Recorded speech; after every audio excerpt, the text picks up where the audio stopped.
From stories across the globe to stories here at home, this is the National News Broadcast. A very good evening to you. I'm Sharifa Tahir. Good evening. I am Lakshitendra Singha, and to start off, we take a look at the headlines.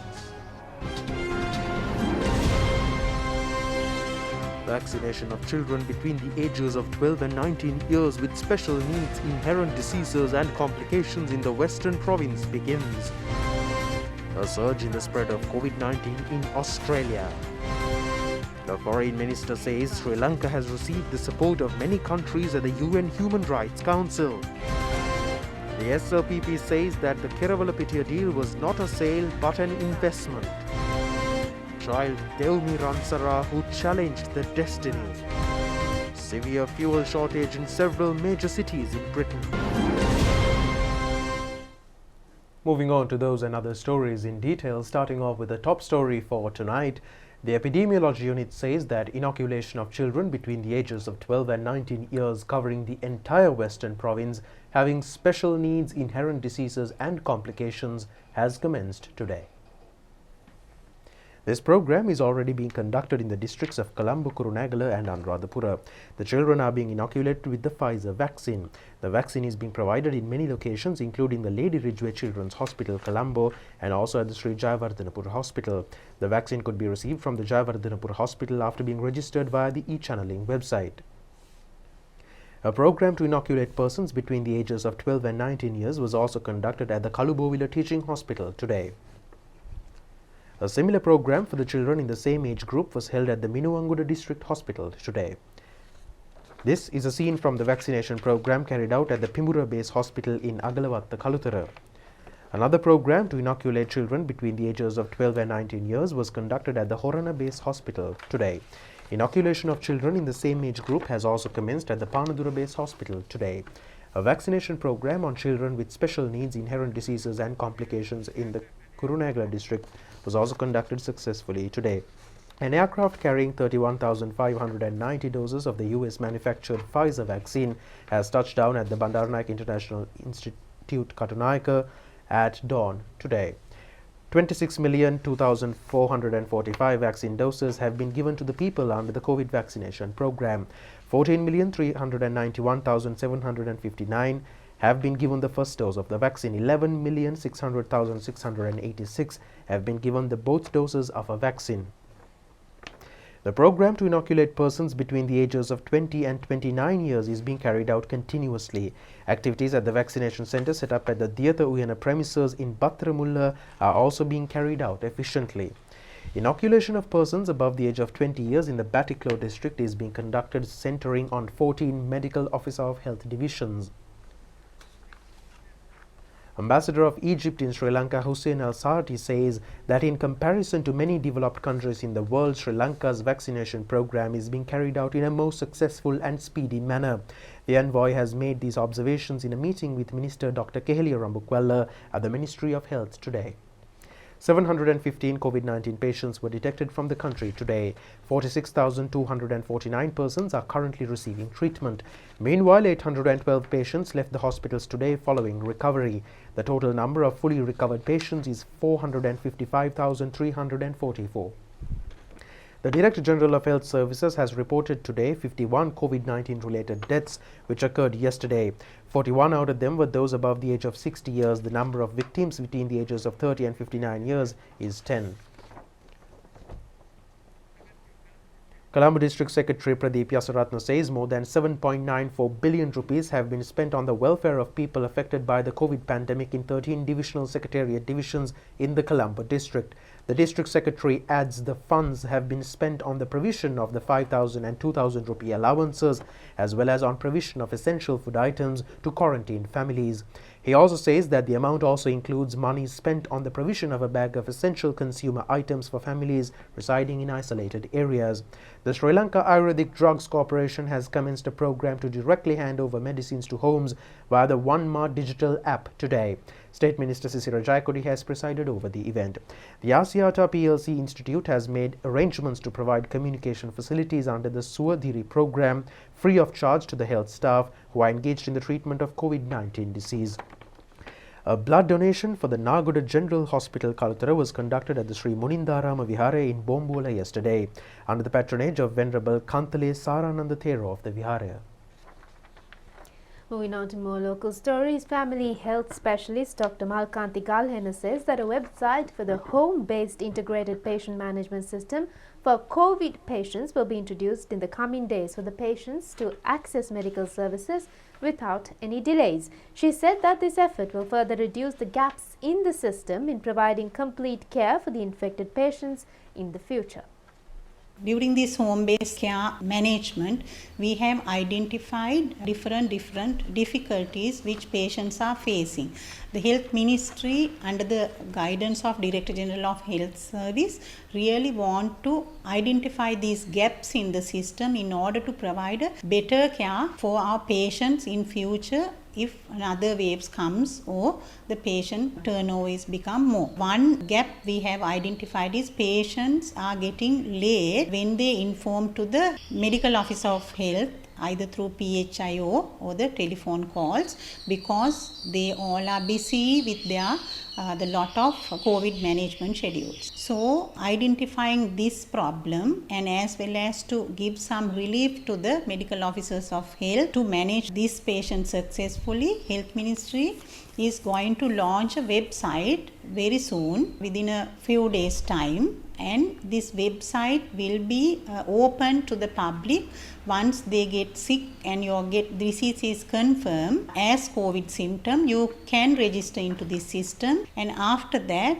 nothing for you all to do. The ministry will take the responsibility of informing your illness and your details to the medical officer of health of your area, and then that medical officer will select you into this system and he will register through the call center of the Ministry of Health, and after that under the 1390 open telephone number is there to you, so that you can call to any doctor to this system as well as the assigned doctors specially for you throughout your course of the illness. They will look after. So hopefully the delay that the patients, the difficulties that you all were facing to contact with medical officers of health or that staff will be very much less than. I think this will be very much patient friendly system soon. Australia's New South Wales detailed its scheme for moving the state of virus lockdowns and says the final stage of its reopening will allow unvaccinated people more freedom in December. The Australian state of New South Wales, home to the major city of Sydney, unveiled a roadmap out of COVID-19 lockdowns on Monday. State leader Gladys Berejiklian said in a news briefing the staged reopening gives residents different levels of freedoms depending on their vaccination status. For those of us who are fully vaccinated at the 70% double dose, life will feel so much better. Life will feel getting back to normal, and obviously a number of things kicking at 80%, including community sport, regional travel, and a whole range of other things. And then on the 1st of December will be the final stage of reopening where unvaccinated people will be able to participate. Berejiklian also revealed that 60% of over 16s in New South Wales are now fully inoculated, well above the national average of 52%. Officials in Sydney expect to reach their 80% target by the end of October, based on current vaccination rates. On Monday, the state eased some of its restrictions, allowing construction sites to return to full capacity and outdoor swimming pools to reopen with social distancing in place. The arrival of the Delta variant in Sydney in June led to Australia's biggest surge in infections. The city accounted for nearly 7/10 of the country's 100,000 cases. The federal government has said before it can go ahead with national reopening plans, 70 to 80% of Australian adults must be vaccinated. But some virus-free states say they may keep their borders closed even when they reach that target. In more local stories, President of the Public Service United Nurses Union, Venerable Muruttettuwe Anandathero, says that this is not the time to engage in strikes by placing patients as hostages. The Venerable Thero adds that he thoroughly condemns the work stoppage carried out today through the intervention of some nurses' unions. President of the Public Service United Nurses Union, Venerable Muruthetwe Anandathero, says that some groups are doing first the things that should be done last. The Public Services United Nurses Union has not embarked upon the campaign, taking into consideration the prevailing national disaster situation. The Venerable Thero said that they have a duty to safeguard the people. If a group is engaged in such protest campaigns, that is a great injustice perpetrated on the people of the country. He also said that they have many demands to be won, but this is not the time to do so. 99% of the female nurses did not participate in the agitation today. The Thero also said not a single hospital in the Hambantota district took part in the event. Foreign Minister Professor G.L. Piri says that many countries have expressed their opinion against the efforts of several organizations and countries trying to meddle in the affairs of Sri Lanka at the UN Human Rights Council. He made these remarks participating in a media briefing of the Sri Lanka Podujana Perumuna in Colombo today. Minister Professor G.L. Piri said that a common debate was held upon the presentation of statement regarding Sri Lanka by the High Commissioner of the Geneva Human Rights Council. The UN has no room to snatch the rights of institutions on the international level. Countries are totally against the Council using human rights to interfere in the internal affairs of other countries. Egypt has presented its position on behalf of the Muslim countries.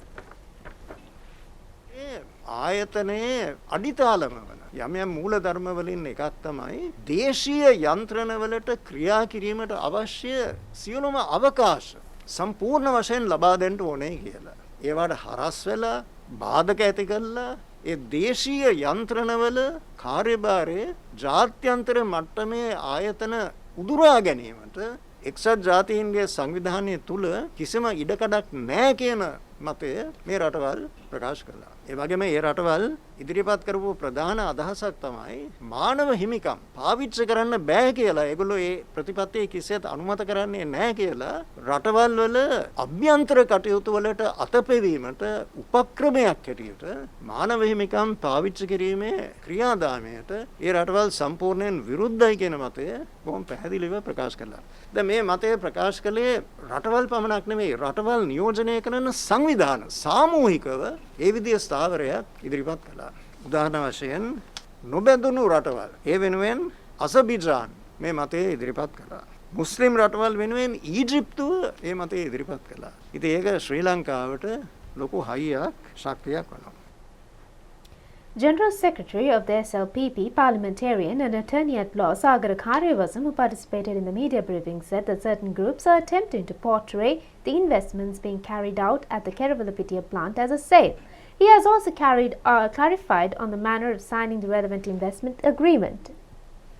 General Secretary of the SLPP, parliamentarian and attorney at law Sagar Karyavasam said that people are aware that in India and Pakistan, power supply is not available throughout the 24 hours. He has also recalled that during the regime of the good governance, there had been daily power cuts of 5 to 6 hours. However, today such a situation does not prevail in the country. He added that the major opinion prevailing at the time of the commencement of the Keravalapitia power plant was that it should be run through natural gases, but for the past 10 years this objective could not be fulfilled. The handing over of 40% shares to a foreign institute does not amount to a sale. The plant will be taken over by the Ceylon Electricity Board in 15 years' time. Today is the World Tourism Day. This year's theme is Tourism Industry for Internal Progress. Issuing a message in connection with the Tourism Day, Prime Minister Mahinda Rajapaksa points out that the tourism industry makes a significant contribution to Sri Lanka's economy. The people who are engaged in the industry are earning a livelihood for them as well as foreign exchange to the country. The government is taking steps to rebuild the tourism industry by overcoming the COVID challenge. The government hopes to build a tourism industry which is eco-friendly and suits the culture. The Prime Minister's message says that the hope of the Sri Lankans is to provide a secured and enjoyable tourism experience for the tourists who arrive in the country. Tourism Minister Prasanna Ranatunga, issuing a message in connection with the World Tourism Day, says that tourism industry in Sri Lanka has collapsed as in other countries due to the COVID pandemic. The country should be reopened to the foreigners in order to strengthen the livelihood of nearly 3 million persons depending on the tourism industry. The aim is to add $10 billion to the national economy through these means. The minister further points that though the economy has been subject to some setback as a result of the COVID pandemic, these challenges have to be won.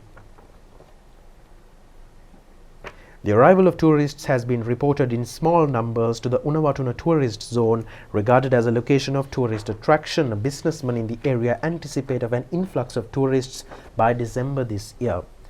Minister Namal Rajapaksa and State Minister D.V. Chanaka were engaged in an inspection tour at the Mattala airport today. The aim was to inquire into the procedures relating to the arrival of tourists to the country. Minister Namal Rajapaksa said that they are hoping to recommence tourism industry without delay. The Katunayake airport as well as the Mattala airport should be prepared for this purpose. The talks were conducted on the provision of facilities and implementation of the programs.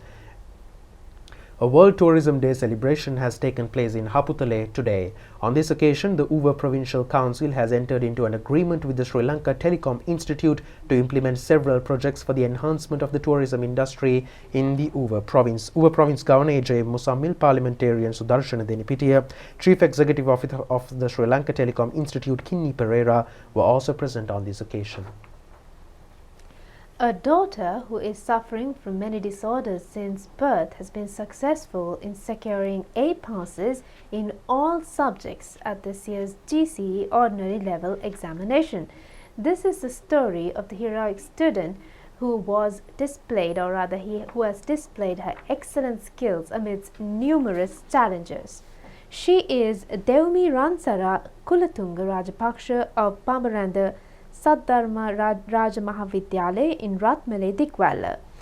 Devmi has managed to gain A passes in all 9 subjects despite her lifelong abnormalities. Her body below the waist is totally lifeless and her hands are not fully active. She has a slow writing ability, not up to the standards of a normal child. All the books and stationery are to be placed at her disposal. Even the cap of the pen has to be taken off and placed on her hand. The leaves of the pages of books have to be turned by another person on her behalf. She attends the school to learn on the backs of her parents. The mother of Devmi is a teacher of the Sinhala language engaged in duties in her school. Her father is a field officer at the Department of Wildlife Conservation. She has 2 younger brothers. A special feature of Devmi's achievement is that she has not attended any tuition class to record this excellent O-level result. The school education and knowledge gained through reading books have paved the way to her academic victory. At the scholarship examination as well, Devmi had brought credit to her school by securing excellent 177 marks. Principals and teachers of her school says that frequent illness and hospitalization during studies is a normal occurrence. Devmi's aim is to follow GCE A-level courses in the mathematics stream. However, she has decided to switch to the information technology and commerce studies on the request of her parents, who believe that her involvement in studying mathematics would add to the burden of her mental health. Devmi Ransara Kulatunga Rajapaksha has no big expectations in her life. The next target of hers is to obtain Ireland's best results at the forthcoming advanced level examination.